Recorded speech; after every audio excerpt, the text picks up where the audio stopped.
Welcome to Flying Over Your Money, where we help you master your mindset and maximize your money.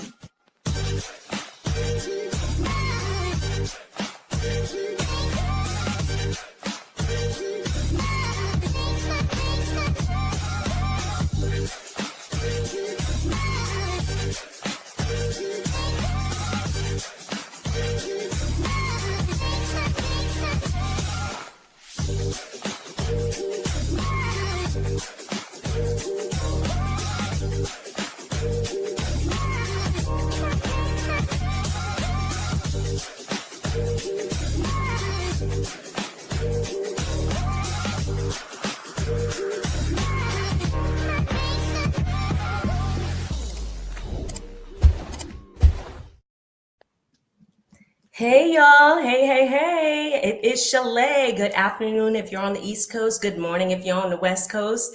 Thank y'all so much for joining us at Fly Nubian Money today, where we help you master your mindset and maximize your money. Now, today we're going to get into a topic that has been trending, and some argue that Black churches emphasize independence for women rather than building families. And so we're going to discuss this. We're going to discuss the cultural impact, the expectations, and what it means for relationships in the community, in our community. So I've got some beautiful, beautiful queens with me today. I've got Miss Black Hollywood herself, producer and entrepreneur extraordinaire. Hey, what's up? What's going on today? Good. She give me the... I've got Dr. Alicia here, therapist, social work professor, and advocate for religious freedom. Hey, Dr. Alicia, how you doing today? And I got Miss Mary Dean Esquire in the building. Okay. How you doing, Mary? How you doing today? You good? All right.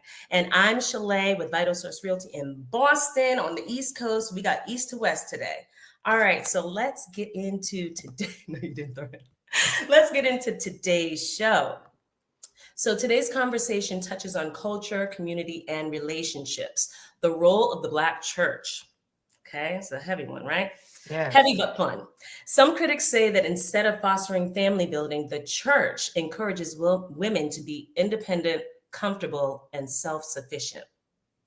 We'll discuss how these dynamics affect dating, partnerships, and long-term relationships, and how money, expectations, and societal pressures intersect in this context. So, ladies, just hearing about this topic, what is the first thing that comes to your mind as far as Black church and relationships, or Black women in relationships? We'll go to you, Tiara. You know, being someone that is heavily involved in church, I sing in the choir at my church. I am very active. Shout out to California Worship Center. Our first lady is Erica Campbell, and Warren Campbell's our pastor. But I think that you can definitely get caught up in church and Jesus being your boyfriend if you are not careful. Those are my initial thoughts. Like there is definitely more women at our church than men, and I can see the points that are being made. And if you're not careful, you can kind of get caught up in being like, I got it, me and my Jesus. Okay. Mary Dean Esquire. Okay. What about you, Hunty? I have mixed feelings about the topic, I guess, because on some level, I kind of feel like I've spiritually outgrown church. I am not, religious anymore, but I'm deeply, deeply spiritual. And so I can understand, and women have this thing called women's intuition. That's why the female was suppressed in religion and turned into the Holy Spirit, Mm-hmm. And so women are naturally spiritual. We hear what's not being said, the gift that we got because babies don't speak. So we get to hear the unspoken a lot louder and better than men.